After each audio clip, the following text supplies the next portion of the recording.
Cek, cek, selamat pagi. Suara saya sudah terdengar ya.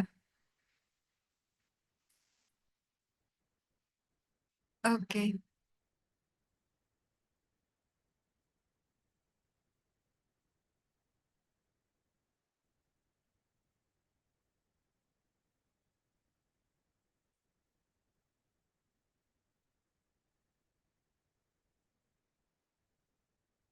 kita mulai ya. Bismillahirrahmanirrahim. Assalamualaikum warahmatullahi wabarakatuh. Hari ini kita ya pertemuan yang ke-8 untuk kuliah fitoterapi. Kemarin sudah UTS dari Bu Irami dan sudah ada penugasan ya, mestinya. Nah, nanti untuk nilai tugas dari saya akan saya ambil dari kuis-kuis yang saya kirim di Edlink ya. Hari ini belum ada kuisnya, untuk di pertemuan selanjutnya. Ya, di materi ke-8 untuk fitoterapi gout arthritis, ini kemarin sudah ada praktikumnya, yaitu di ini di praktikum fitoterapi hiperuricemia. Ya, karena memang ini terkait. Sebelum kita masuk ke materi, ada beberapa hal yang juga perlu saya sampaikan. Jadi bahwa kuliah fitoterapi ini 2 SKS, kemudian untuk penilaiannya sama dengan mata kuliah yang lain. Jadi nilai UTS-nya 35%, UAS-nya dari saya 35% juga, nilai tugas 20%. Kemudian ada nilai untuk kehadiran dan sikap ya, tugas 20%.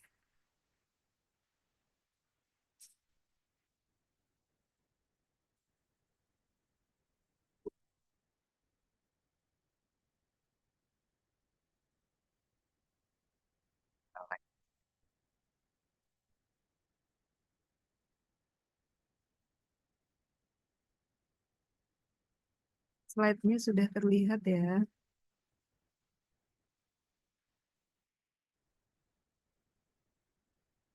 Ya, oke. Nah, di gout arthritis ini ada beberapa hal ya yang perlu kita tahu. Jadi ada istilah umum yang mirip ya, mirip dari gejalanya. Jadi kadang-kadang orang merasakan dia sesak di wilayah persendian, tapi kita perlu untuk melakukan pentelaan penyakit ya. Jadi melalui wawancara dengan pasiennya sebenarnya apa sih yang menyebabkan dia mengalami rasa nyeri di area-area persendian tersebut. Nah, ada empat hal yang agak mirip begitu kalau dari sisi gejalanya, tapi pengobatannya berbeda. Ya, yang akan kita pelajari nanti adalah yang terkait dengan gout arthritis ini. Nah, apa yang lain yang juga mirip dari sisi gejala, yaitu ada osteoartritis, rheumatoid arthritis, fibromialgia, kemudian ada lagi yang barangkali kadang-kadang juga rancu, yaitu osteoporosis. Nah, itu beda lagi tentunya. Nah, apa yang membedakan dari keempat eh, keluhan ini atau gejala penyakit ini ya? Tadi gejalanya agak mirip, tapi penyebabnya berbeda. Nah, yang akan kita bahas di sini adalah gout arthritis, yang mana di gout arthritis ini dia bisa terjadi karena hiperuricemia. Ya, di praktikum kemarin sudah kita pelajari ya, bahwa kondisi hiperuricemia itu bisa terjadi karena di antaranya dari sisi intake-nya ya dan yang diekskresikan. Jadi terkait dengan tingginya senyawa asam urat yang ada di dalam darah. Jadi awalnya dari situ. Nah, kemudian si asam urat itu nantinya dia akan karena tingginya kadar asam urat di dalam darah, maka nanti akan membentuk agregat. Ya. Sepertinya kemarin sudah di share video juga, harapannya Anda sudah mengira yang kemarin di materi praktikum. Jadi ada agregat dari senyawa asam urat yang kemudian membentuk kristal ya, karena tingginya asam urat. Fenomenanya kan ketika ada senyawa yang sama, mereka akan mengumpul menjadi satu, kemudian membentuk suatu molekul yang lebih besar. Nah, sehingga akan terbentuklah kristal. Nah, kristal yang semakin banyak itu nanti juga akan membentuk konformasi yang semakin gede juga, sehingga kemudian silahkan sebagai itu, gitu ya. Yang kemudian membentuk batu ginjal kalau dia terjadi apa terdeposisi ya, sehingga kemudian terjadi penyumbatan saluran yang ada di dalam ginjal tersebut. Jadi dampaknya bisa ke sana dari tingginya asam urat. Nah, proses terbentuknya kristal asam urat yang kemudian dia menumpuk di area persendian sehingga memunculkan peradang. Ini kita sebut dengan gout arthritis ini. Nah, kalau osteoartritis beda lagi ya. Jadi ini terkait dengan tulangnya ya. Jadi peradangannya itu karena adanya kerusakan di area tulang rawan. Jadi di antara persendian itu kan ada tulang-tulang rawan ya. Nah, tulang rawan ini bisa karena usia misalnya ini mengalami penipisan. Nah, sehingga antar tulang itu mereka mengalami gesekan yang berlebih itu sehingga terjadilah peradangan ini. Nah, beda lagi dengan fibromialgia. Nah, ini juga kadang-kadang kondisi nyeri yang dirasakan itu bisa jadi sama gitu ya. Tetapi di sini lebih pada ototnya, ya, lebih pada ototnya dan bukan pada tulangnya. Jadi bisa jadi kenyerian yang muncul di area otot ini ada yang terkait dengan saraf juga, gitu ya. Jadi kalau misalnya ada orang dengan keluhan sendi atau mereka menganggap tulangnya gitu ya, tetapi setelah di ronsen kok normal semua gitu. Nah, itu tidak ada kaitannya berarti dengan pertulangan, tetapi dengan peradangan otot. Tapi nyeri yang dirasakan itu kan tidak jelas ya, apakah itu di dalam ototnya atau di wilayah persendian. Kemudian selanjutnya adalah rheumatoid arthritis. Nah, kalau ini peradangan yang memang terjadi di wilayah persendian juga, tetapi ada kaitannya dengan sistem imun. Ya, jadi sistem imun ini kalau terjadi peradangan ya di area-area tubuh termasuk di area sendi, mereka akan bekerja ya. Sebenarnya yang di code itu juga akan muncul juga apa fenomena peradangan itu juga terjadi gitu ya. Nah, di sini lebih ke arah rheumatoid arthritis ini ketika sistem imunnya ini memang ada masalah gitu ya. Misalnya pada autoimun begitu. Nah, bisa terjadi peradangan di wilayah sendi ini karena sistem imunnya yang mereka melepaskan banyak mediator inflamasi atau peradangan. Ya, jadi untuk mengetahui ini tentunya dengan diagnosis dokter ya, tetapi ya kita sebagai sebagai formulator ini perlu untuk mengetahui patofisiologi penyakit ya yang kita ambil dari pentelaan gejala yang dikeluhkan oleh pasien. Jadi pasien-pasien mengeluh karena gejala tertentu, kemudian nanti ini kita pilihkan formula yang sesuai berdasarkan keluhan dan juga berdasarkan penyebab.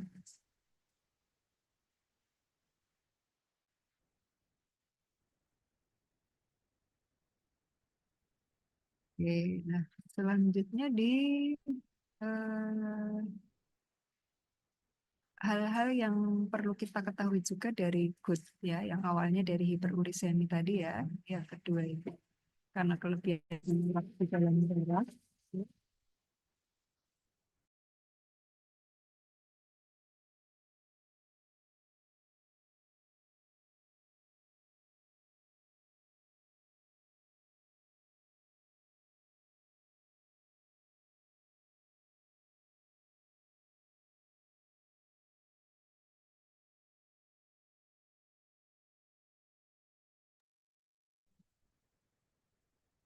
Slide-nya, eh, slide-nya mantap.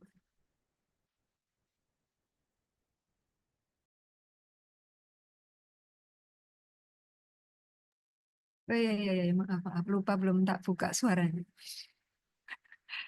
Bentar, slide-nya macet ini ya. Oke, oke, wait, wait. Oke, udah bisa. Ya, jadi ada hiperurisemi tadi ya yang ya. Jadi ini termasuk penyakit metabolik karena kaitannya dengan metabolisme asam urat ya. Dari apa? Dari senyawa purin ya. Jadi terjadi penumpukan asam urat di persendian yang awalnya dari hiperuricemi di mana harga normal untuk kadar asam urat di dalam darah itu sudah ada patokannya gitu ya. Untuk pria 6,5 sampai 7, untuk wanita eh, lebih dari 6 itu dikatakan dia sudah hipergliksemia. Kemudian penyebabnya apa? Tentunya dari konsumsi makanan yang tinggi purin diantaranya ya. Tinggi purin itu bisa dari mana? Bisa dari kacang-kacangan. Nah, kacang-kacangan ini tidak melulu kacang-kacang olahan ya, tapi kacang-kacangan yang biji-bijian ya.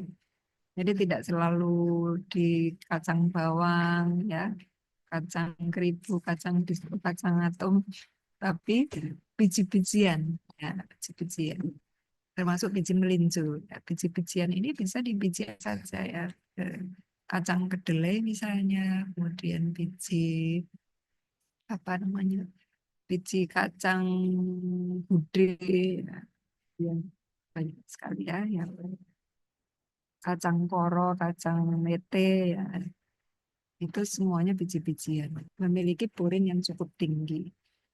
Nah, termasuk juga olahannya, ya. Jadi kayak olahan kacang kedelai, tempe, tahu, kemudian apa lagi? Susu kedelai, nah itu juga olahan-olahan kacang, nah itu tentunya masih ada senyawa purin. Kemudian melinjo ini juga bijinya, jadi melinjo kecap, kecap itu dia sudah terfermentasi ya, eh ibu kedelai, tapi dia sudah terfermentasi untuk kadar purinnya masuk enggak ya? Coba nanti kita cek ya, kita telusuri lagi. Untuk kecap itu ketika dia terfermentasi, apakah purinnya itu dia berubah menjadi senyawa lain atau tetap ya? Oke, kalau kecap ya tadi ya. Kemudian apa lagi selain kecap? Tauco, nah itu juga dari biji. Oke, ya. Bisa jadi kadar purinnya berbeda-beda. Ya, kalau di gizi itu ada grading untuk kadar senyawa purin dari berbagai macam bahan pangan. Coba nanti kita cari ya, bagaimana urutan ya tingginya purin di dalam makanan. Ini belum ada di slide saya. Nah, melinjo ini kan bijinya ya. Nah, ini tidak termasuk kulit dan daun. Nah, biasanya orang masyarakat masih menjustifikasi bahwa termasuk kulit melinjo itu tinggi asam urat, padahal tidak ya. Termasuk daun itu juga tidak tinggi purin. Kemudian jeroan, seafood, coklat, ini juga mengandung senyawa purin yang mereka bisa termetabolisme menjadi asam urat. Kemudian bisa juga terjadi karena gangguan metabolisme purin ya di dalam darah sehingga ke arah lebih banyak ke arah pembentukan asam uratnya daripada dirubah ke senyawa yang larut air dan diekskresi begitu. Nah, sehingga menyebabkan kadar asam uratnya menjadi lebih tinggi di dalam darah. Nah, kemudian gangguan fungsi ginjal dan saluran kemih, nah, terutama pada orang yang memang fungsi sekresinya ini menurun. Nah, sehingga sampah-sampah darah yang dia masih ada di dalam darah itu dia tidak bisa terekskresikan secara maksimal. Dehidrasi jelas karena tadi kaitannya dengan kadar ya. Jadi semakin kecil air yang ada di dalam darah kita, maka akan semakin tinggi pula kadar-kadar darah yang ada di sana, termasuk asam urat tadi.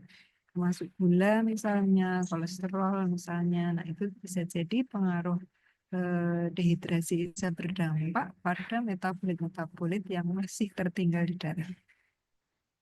Termasuk juga dehidrasi ini juga berdampak pada fungsi sekresi, ya, fungsi ekskresi.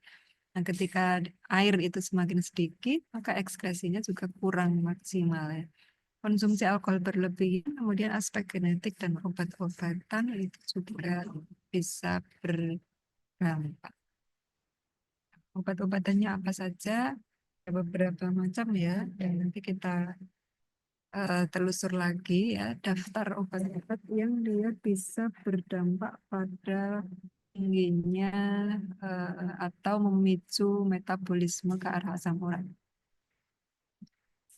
Jadi jenis-jenis senyawa yang mirip ya dengan senyawa purin ya, yang strukturnya hampir sama itu bisa jadi memberikan kontribusi. Kemudian gejalanya untuk ini sendinya terasa nyeri, biasanya di jari tangan pergelangan ya, di area-area tersebut dan banyak yang muncul di wilayah ibu jari kaki ya, kasus yang paling sering terjadi gitu ya. Pada kasus parah, persendian terasa sangat nyeri ketika bergerak. Jadi ketika kristal asam urat itu sudah terdeposit di dalam jaringan ya, terutama di wilayah persendian, nanti akan mengumpul di situ sehingga membentuk pembengkakan, membentuk jendolan gitu ya, yang disebut dengan tofi atau topus. Ini juga bisa terjadi serangannya secara akut. Ya, ini kaitannya kalau serangan yang akut ini kaitannya dengan ini apa namanya sel-sel imun tubuh kita yang dia melakukan serangan yang luar biasa, serangan yang hebat gitu ya. Ketika dan itu berbeda-beda tentunya di kasusnya di setiap orang ya. Ada yang sistem imunnya itu begitu bergejolak gitu ya, dianggap asing oleh tubuh ya, seperti hanya reaksi alergi antar orang itu juga berbeda ya. Nah, serangan akut ini terjadi karena ketika ada endapan asam urat, kemudian terjadi fagositosis leukosit ya, kemudian terjadi reaksi peradangan yang berlebih, maka kemudian orang akan merasakan nyeri secara tiba-tiba. Kalau yang akut kronis ini relatif intensitas serangannya lebih rendah karena dia ya sebenarnya sudah punya hipoglikemi sejak lama misalnya, kemudian ya sering merasakan nyeri juga. Dan ini sebenarnya juga ada peradangan begitu ya, tetapi tidak seheboh ketika terjadi gerd akut.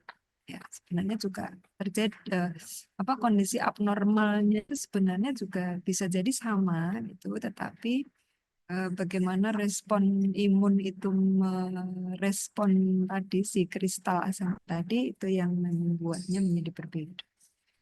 Nah, kemudian patofisiologinya ya, ini dari tak berangkat dari senyawa purin ya, berangkat dari senyawa purin yang ini ada di dalam tubuh kita, ada di dalam darah ya. Ini dikonsumsi dulu ya, dikonsumsi dulu oleh manusia melalui asupan yang dia makan sehari-hari. Dan purin ini juga bisa bertambah banyak karena memang badan kita itu sudah banyak mengandung senyawa purin juga sebenarnya. Dari apa yang sudah ada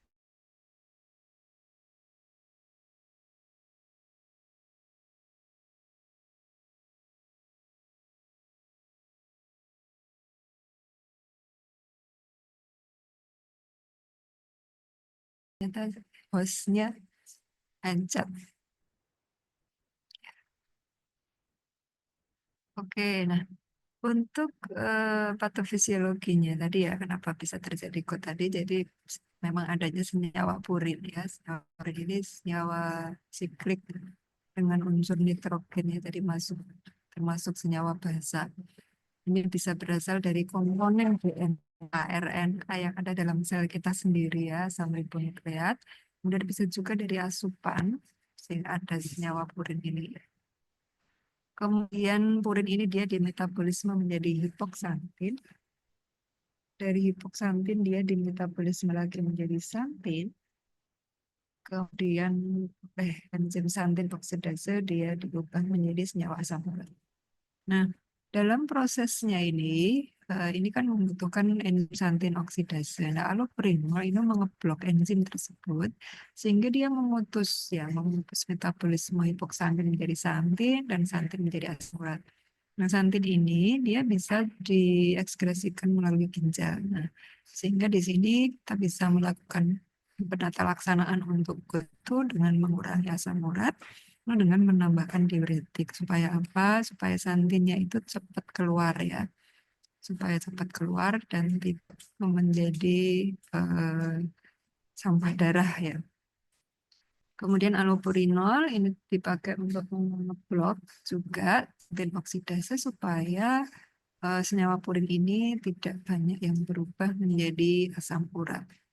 Nah, asam urat itu sendiri dia bisa diubah menjadi senyawa yang yang lebih larut air ya, sehingga kemudian harapannya juga bisa mudah untuk diekskresikan.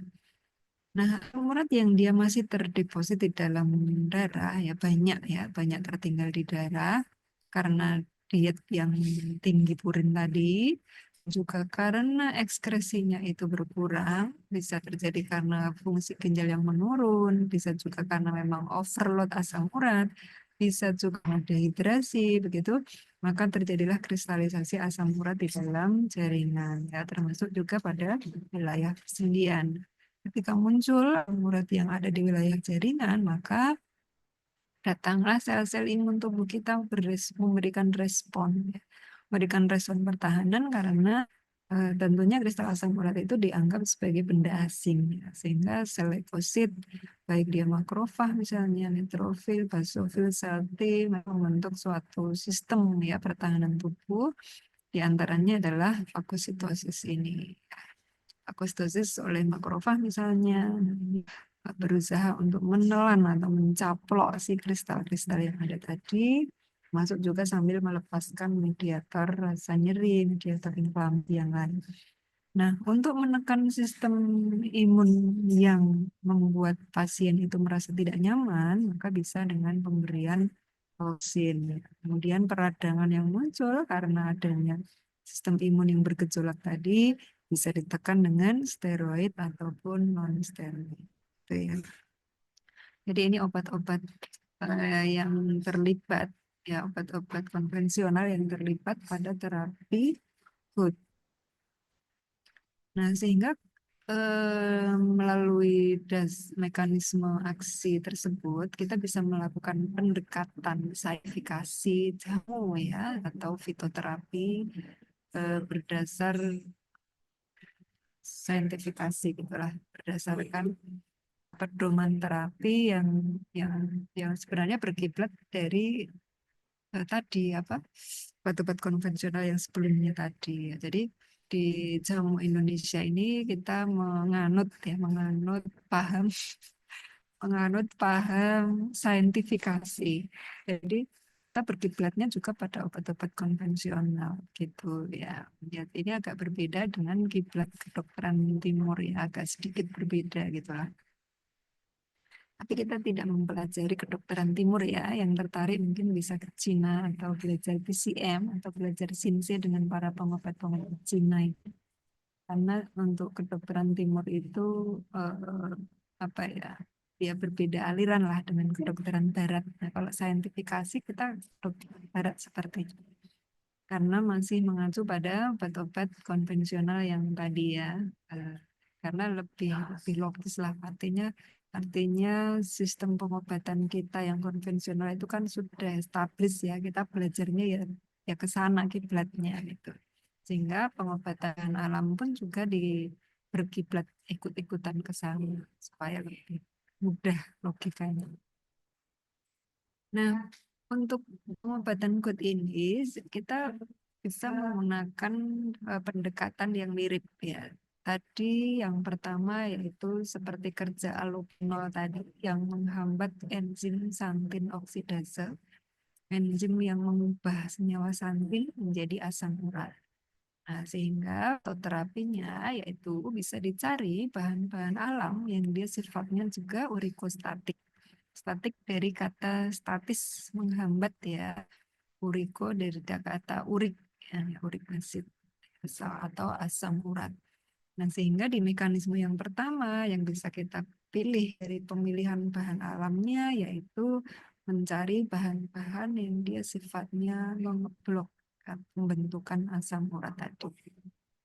Kemudian yang kedua adalah urikosurik. Nah, ini berarti mengeluarkan asam urat.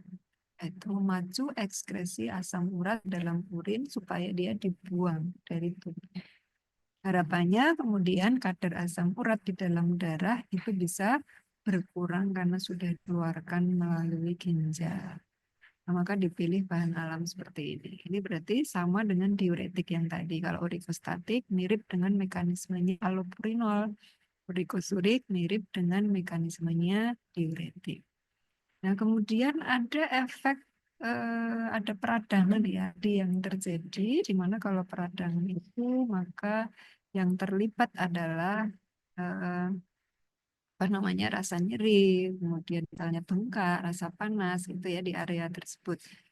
Nah, sehingga untuk penanganannya ya sama, dikasih NSAID atau non-steroid anti-inflamasi untuk meredakan peradangan. Kemudian rasa nyeri yang muncul diberikan analgesik.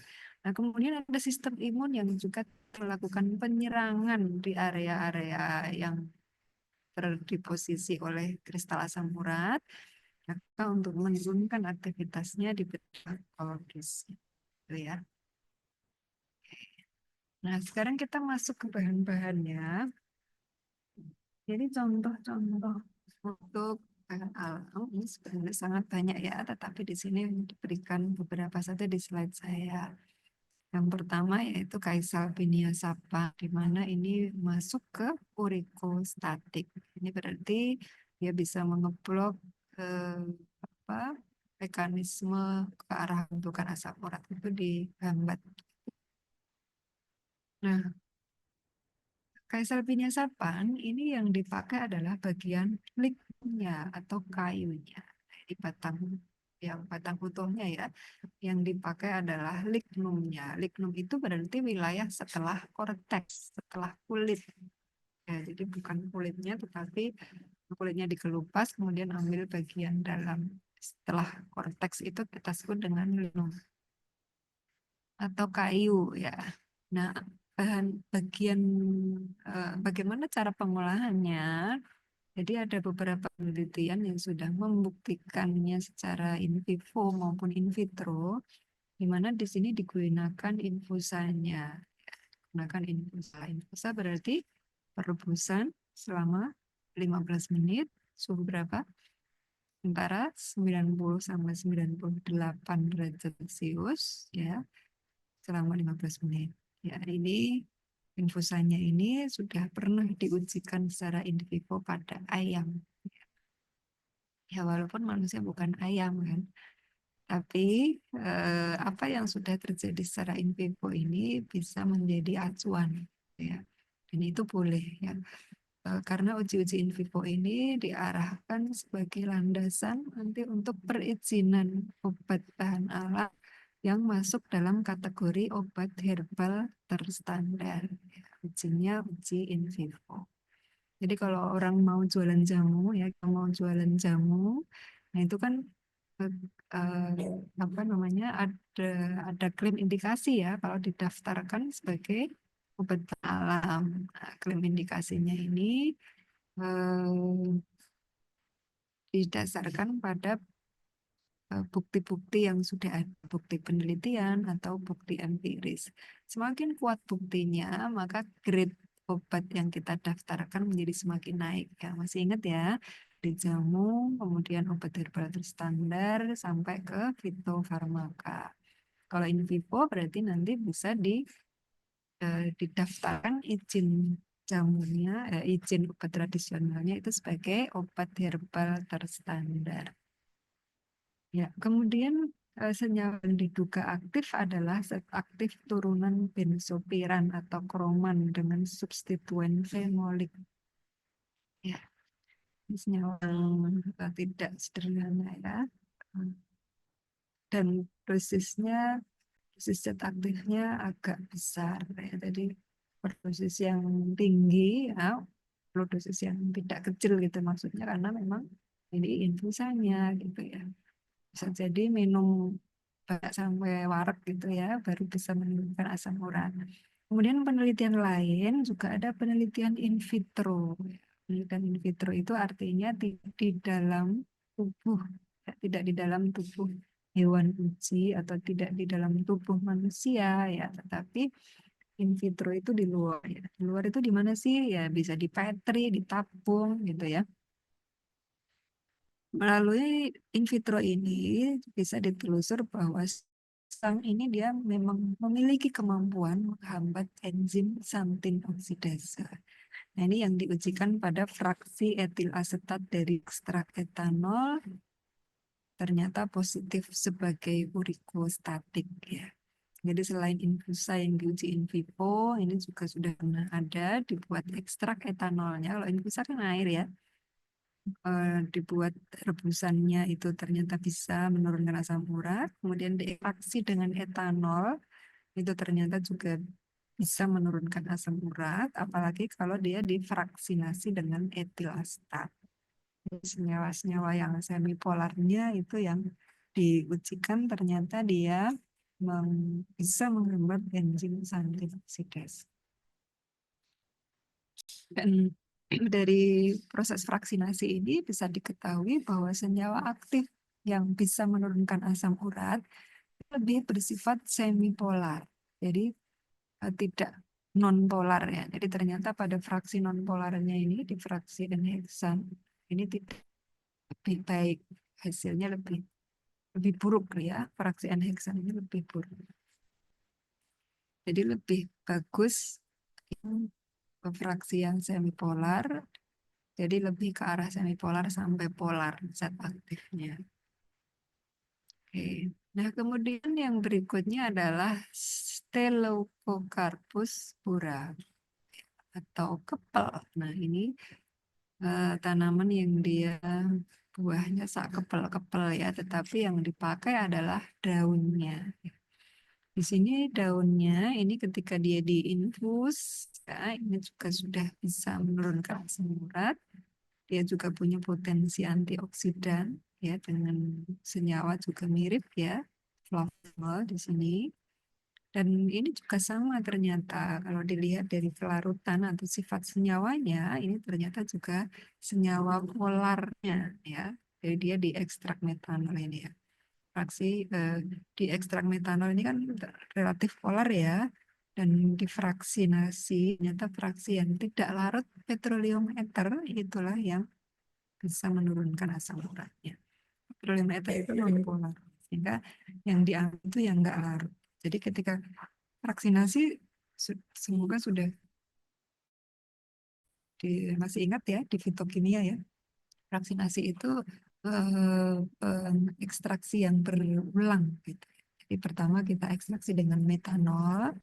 Nah, setelah itu ekstrak metanolnya itu kita ekstraksi lagi dengan petroleum ether supaya apa? Supaya yang polar itu ketarik atau bisa dibersihin ya, bisa dipisahkan yang nolarannya itu supaya masuk di fraksi PE-nya. Nah, yang tertinggal yang tidak larut di fraksi PE itu kita sebut sebagai fraksi tak larut PE. Fraksi tak larut PE ini ternyata dia aktif gitu ya. Dari ekstrak metanol kemudian dimurnikan jadi polarnya. Dan sisanya itu ternyata yang aktif, bukan yang PE-nya. Selanjutnya adalah seledri. Apium graveolens. Nah, ini juga pengujiannya in vivo pada tikus yang berurisemia ini positif. Fraksi aktifnya juga mirip tadi yang tadi flavonol ya. Yang ini flavonoid yang semipolar ya. Jadi yang semipolar itu apigeni, apin itu sebenarnya lebih polar ya, tapi dua-duanya ternyata bisa menurunkan asam urat. Kemudian ada juga minyak acirinya yang ternyata juga aktif menurunkan asam urat. Ya, dia bersifat urikostatik menghambat enzim oksidasi, santin oksidasi, tetapi si seledri ini dia juga sekaligus bersifat diuretik karena ada senyawa manitol ya, ada manitol yang dia bersifat diuretik. Sehingga in urikostatik, seledri ini juga urikosurik. Oke, kemudian berikutnya adalah salam. Nah, salam ini kalau kita lihat dari sifatnya yang juga diuretik, nah maka si salam ini sebenarnya dia juga sekaligus sebagai urikosurik juga, gitu ya. Oke, nah ternyata di penelitian sebelumnya juga menunjukkan bahwa saat ini juga urikostatik. Jadi dia punya sifat double ya, ya karena banyak kombinasi-kombinasi senyawa di dalam tanaman. Ya. Jadi ini bersifat apa namanya? Satunya urikosurik, satunya urikostatik. Nanti dia punya sifat yang sama-sama bisa menurunkan asam urat. Jadi bisa sinergis. Bukan sinergisme tapi komplementer karena mekanisme aksinya beda. Satunya menghambat pembentukan asam urat, satunya melancarkan ekskresinya. Sehingga bersifat komplementer di dalam satu tanaman. Oke, kemudian yang selanjutnya adalah puyung. Ini tempuyung ini dia lebih dominan di sifat urikosuriknya atau diuretik. Ya, di ini ada flavonoid juga dan dia bisa sekaligus melarutkan batu ginjal. Nah, sediaan tempuyung ini kan cukup banyak. Ada yang kombinasi, ada yang sendiri. Kalau yang sendiri kayaknya kayak kalkusol itu ya. Masih ada nggak sih kalkusol di apotek? Nah, itu kan Masih, Ibu. sih ya, itu tempuyung rock ya isinya kalau nggak salah ya. Nah, itu dia dominan di sifat urikosurik, tapi dia juga punya kelebihan yaitu bisa membuat batu, ya batu ginjal di antaranya adalah kristal asam urat. Batu ginjal itu macam-macam ya kristalnya ya. Ada yang asam urat, kemudian ada yang jenis-jenis nyawa yang lain ya. Nah, ini bisa terlarut ya, bisa menjadi keropos, bisa dikeroposkan gitu oleh si tempuyung ini. Jadi dia mekanismenya bisa secara perlahan itu bisa menghancurkan batu ginjal. Nah, sehingga pada penderita yang dia bisa rutin mengkonsumsi tempuyung ini, kalau dia sudah punya batu yang agak besar, nah itu nanti bisa hancur menjadi pasir yang kecil-kecil. Sehingga ketika berkemih, ketika pipis, nanti bisa keluar sedikit demi sedikit pasir-pasirnya gitu. Kalau yang gede gitu kan dikeluarinya susah ya, dikasih diuretik itu ketika batunya masih besar ya, misalnya yang dikonsumsi itu diuretik kuat seperti kejibeling misalnya, Strobilanthus crispusnya itu diuretik yang sangat kuat. Nah, itu dia akan menderaskan urin ya. Sementara batunya itu tidak bisa tidak tidak diroposkan dulu oleh si kejibeling tadi karena nggak punya kemampuan itu. Nah, sehingga batunya itu dipaksa keluar, padahal batunya gede ketika saluran kemihnya ya, apa namanya, ureter atau uretranya itu sempit, batunya besar, ya, didorong dengan diuretik ya, maka nanti bisa terjadi iritasi di saluran kemihnya ya, sehingga bisa terjadi iritasi yang berdampak pada perdarahan. Sehingga ketika pipis nanti plus darah ya, jadi agak merah. Nah, ini tentunya akan menimbulkan rasa nyeri yang bertambah-tambah gitu ya. Udah nyeri karena bentuk ginjalnya, tambah nyeri iritasi. Nah, sehingga tidak disarankan diuretik kuat seperti kejibeling itu diformulasikan secara tunggal. Tidak boleh. Kemudian juga ada dosis maksimalnya kejibeling. Ya, sepertinya ada di farmakopedia ada nggak ya kemarin ya? Tentu sudah saya hapus ya slide-nya ya. Ya, jadi tidak boleh sendiri formulasi untuk kecipreng itu dia dikombinasikan dengan diuretik yang lain ya, termasuk diantara dengan tempoyak ini. Kemudian urikosurik yang lain yaitu kumis kucing. Dan ini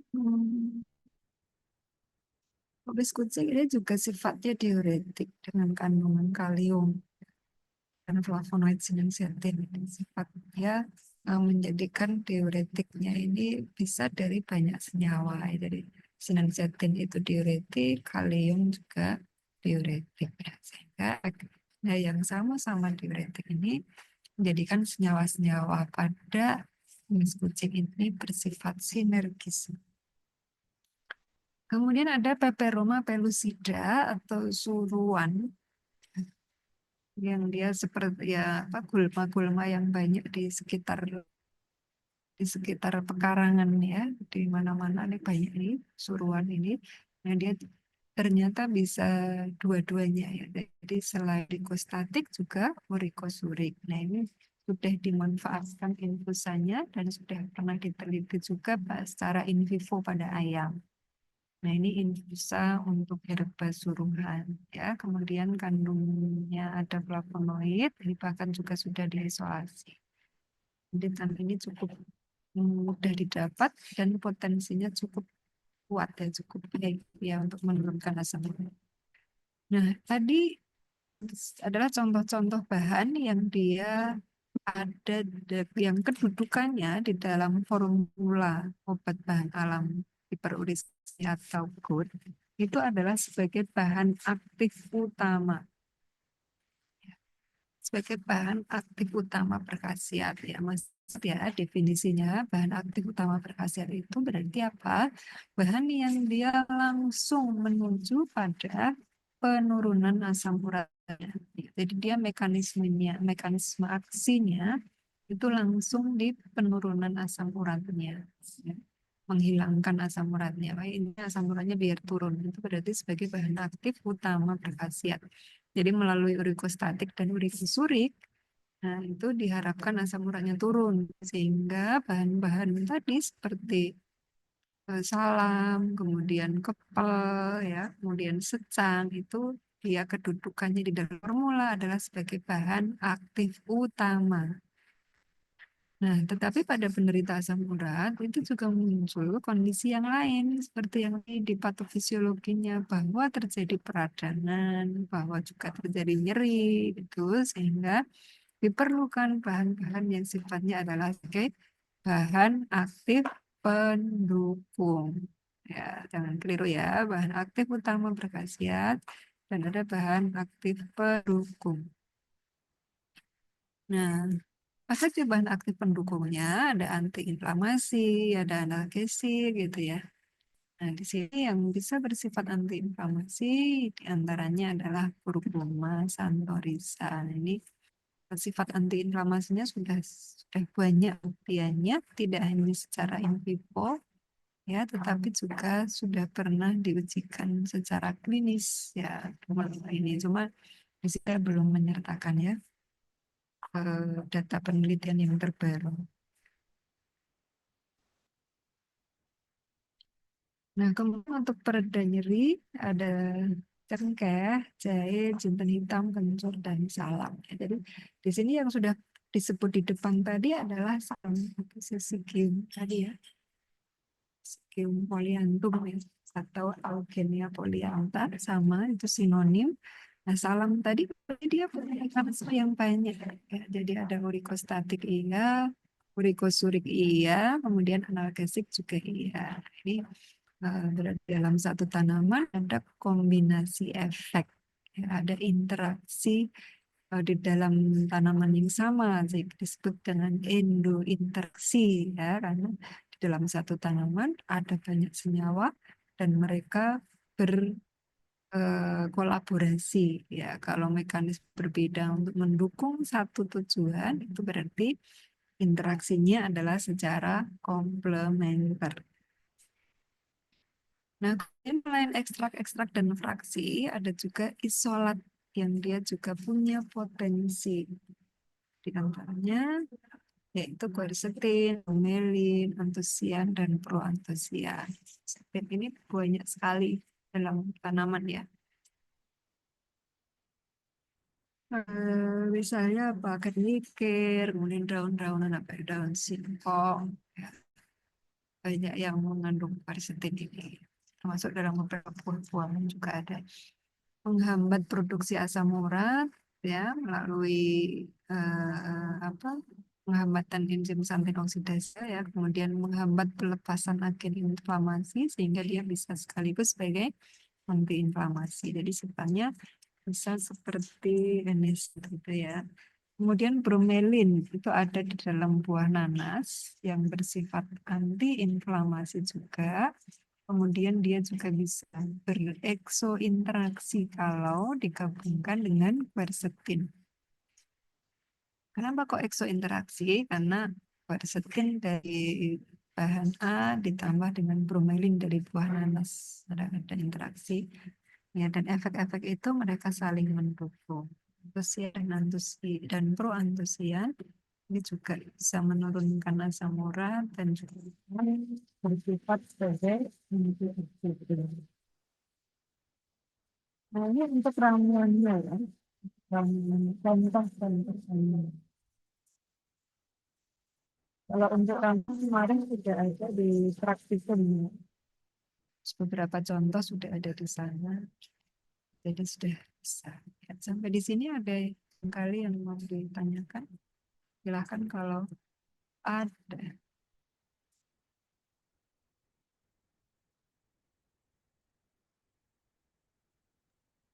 Belum, Ibu.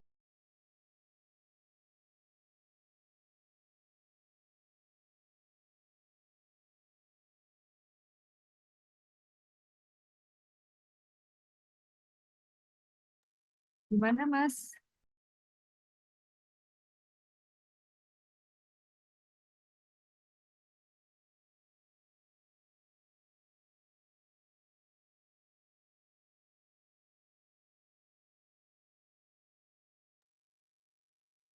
Heeh. Maksudnya ketika diformulasi gitu.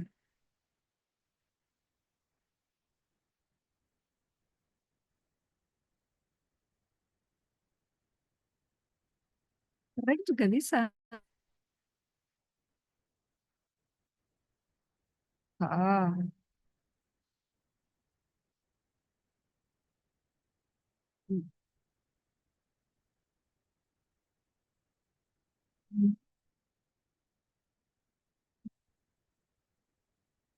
Bisa saja, ya bisa. Jadi sudah dibuat simplisiannya, kemudian diserbuk. Nah, kemudian setelah jadi serbuk itu di mix gitu kan? Bisa. Hmm. Nah, dengan direbus, direbus dengan diseduh maksudnya.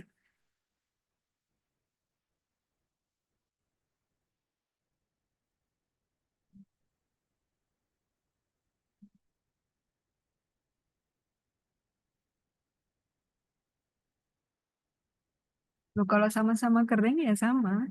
Misalnya rimpangnya 6 gram ya, ketika dia diserbuk 6 gram juga, itu disamakan aja, nggak masalah.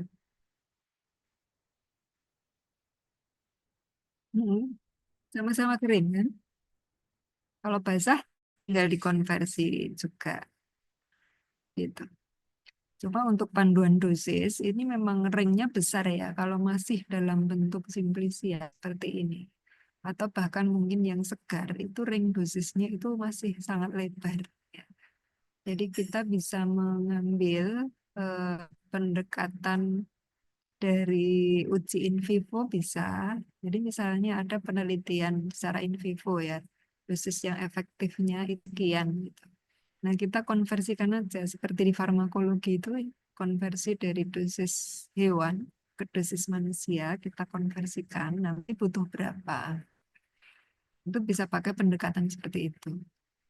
Ataupun kalaupun tidak, itu sebenarnya ringnya masih besar, masih relatif aman. Jadi kayak misalnya para ini ya formulator di pabrik jamu itu ya ketika dia mendaftarkan bahan alamnya itu sebagai jamu. Nah, itu juga menggunakan acuannya dari bukti empiris. Bukti empiris itu nanti misalnya di BPOM itu meminta untuk rujukan dari buku buku acuan kayak buku Cabepo yang warisan nenek moyang. Nah, itu yang biasanya ditanyakan oleh BPOM ya. Jadi sudah merujuk ke literatur belum? Sudah dilihat di buku Habib belum. Itu sebagai bukti bahwa acuan dosis kita itu dari dosis empiris. Dosis empiris itu pengalaman masyarakat. Itu sudah bisa kita pakai untuk izin produk kita itu dengan izin sebagai jamu. Ya. Tapi kalau yang obat herbal terstandar nggak bisa kalau hanya dari bukti empiris. Ya, tapi harus ada bukti penelitian sebelumnya, ya, bukti penelitian in vivo. Nah, itu berapa dia pakai dosisnya. Nah, kemudian kita konversikan. Beda lagi dengan yang fitofarmaka ya, sudah ada pengujian klinis. Jadi kalau kita meramu sendiri ya pakai bahan-bahan segar atau bahan-bahan yang masih berupa simplisiaser, nah itu ranknya itu masih aman lah. Misalnya tak lumpur nggak takut keracunan atau gimana, itu sebenarnya masih jauh gitulah. Kalau masih berupa seduhan seperti itu, potensinya masih sangat kecil ya. Kalau biasanya yang agak besar itu di temulawak. Jadi di BPOM itu secara berkala mereka membuat edaran mana-mana tanaman-tanaman atau bahan yang potensinya keras dan tidak boleh izinnya sebagai jamu itu ada. Ya, sepertinya temulawak sudah masuk ya. Jadi temulawak itu nggak boleh kalau dia izinnya hanya apa diedarkan temulawak kemudian hanya izin PIRT semacam itu sepertinya tidak diperbolehkan sekarang karena dia termasuk bahan yang punya potensi yang kuat. Nah ini secara alat ini ada informasi kayak gitu.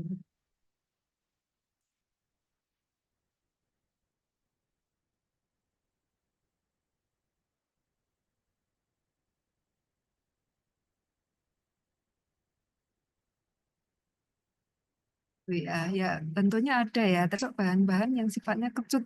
Nah itu tetap menjadi perhatian. Jadi jangan sampai derajat pedasnya itu juga melukai lambung. Nah, itu kalau di terapis, nah itu diminum dulu, diminum sendiri.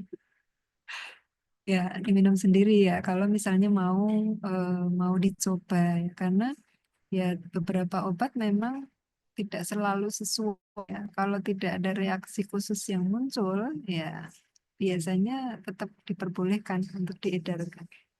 Kalau lengkuas itu sepertinya apa ya dia sepertinya belum masuk daftar yang seperti temulawak ya. Coba nanti saya cari yang terbaru. Jadi bahan-bahan termasuk bahan-bahan yang asam. Nah, itu tetap harus ada informasi yang diberikan kepada pasien, termasuk bahan-bahan yang pedas. Kayak cabai, kayak dia menjadi campuran juga di beberapa praktek pengobat tradisional. Cabai itu ya, cabai lombok itu ya. Nah, itu juga dipakai gitu. Nah, ini juga melihat respon dari setiap pasien juga yang seperti itu. Tetapi memang belum ada pembatasan secara jelas, secara pasti ya, kecuali memang kita mau mengedarkannya secara ada izinnya, ada izin ter. Nah, maka itu baru kemudian memang harus fix ya. Tapi kalau untuk apa jamu-jamu racikan ya yang beredar di pinggir-pinggir jalan itu para apa praktisi apa ya para pengrajin jamu racikan itu ya udah mereka tinggalnya aja tidak masalah kalau itu karena memang aturannya di perundang-undangan mereka boleh ya mengedarkan jamu racikan itu ya dia memformulasi misalnya ada jahe ada macam-macam nah itu silahkan saja diberikan kepada pasien tetapi memang si pengeracik jamu itu atau si formulator itu dia juga paham sifat-sifatnya sifat-sifat misalnya pedasnya, kecutnya, gitu ya, sehingga ada informasi yang bisa diberikan. Begitu Mas Sudin.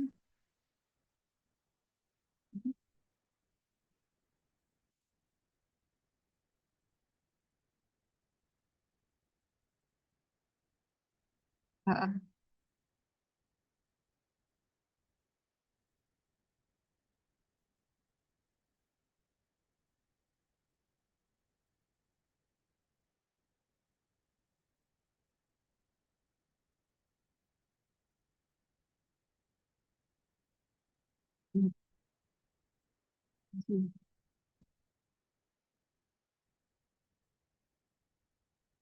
Ya kalau kita farmasi kan ada screening ya, ada screening farmakognostik lah. Ya.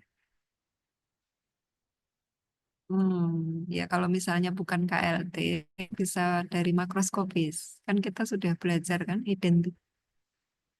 Dan itu termasuk analisis jamu. Ya, jadi eh, satu kompetensi kita ya menganalisis jamu, ya melihat atau mengidentifikasi ya, bukan mendeterminasi, tapi mengidentifikasi secara makroskopis, mikroskopis. Kalau makroskopis kan berarti ada organoleptis gitu. Kemudian makros mikros dan harapannya kalau mau lebih mendalam ya, dilihat profil kromatogramnya melalui KLT. Kan sudah ada kan di apa formula DAI Farmakope Herbal Indonesia itu kan sudah ada ya, sudah dicantumkan di sana sekaligus profil kromatogram dari setiap bahan alam ya, di edisi 1 dan 2 belum mengcover seluruh bahan alam yang ada di Indonesia, tapi kalau yang umum-umum ya rimbang-rimbang yang sudah terkenal itu seperti kunir putih itu sudah ada di FHI. Itu bisa kita pakai sebagai acuan. Tapi kalau nggak sampai KLT misalnya organoleptis ya itu juga di pabrik jamu kan minimal harus punya kan mikroskop ya. Jadi harapannya tahulah itu dipalsukan atau tidak. Tapi kalau kecampuran bahan obat ya kita nggak bisa kalau dari organoleptis ya harus di KLT itu.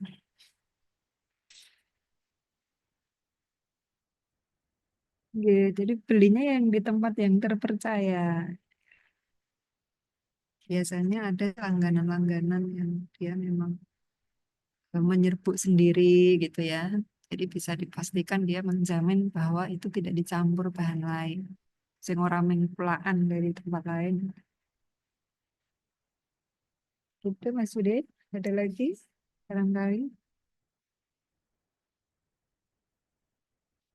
Ya, baik. Nanti kita lanjutkan di WAG karena saya ingin memastikan juga terkait dengan apa namanya morfologi ya dari beberapa bahan.